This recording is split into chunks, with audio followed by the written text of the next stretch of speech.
Hello guys, today I'm going to be showing you how to get record screen with no jailbreak.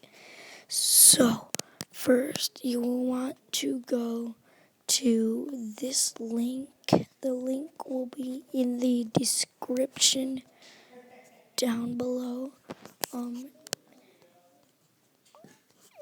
It will take you to this screen right here. Wait.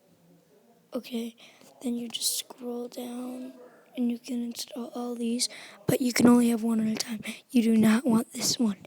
You want the one below it called record screen. This one's record iOS screen record. That's record my screen. This is record screen. You want to get record screen.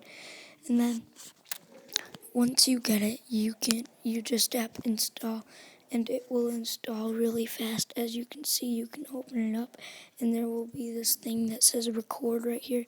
Then you record and then all your recordings will be in here that you've ever done. And then, so yeah, and you have to go to settings.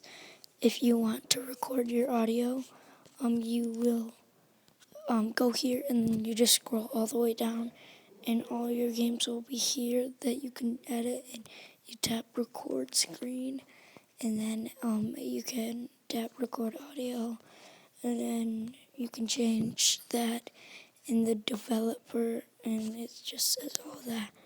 So yeah, that is basically it. Thanks for watching. Bye.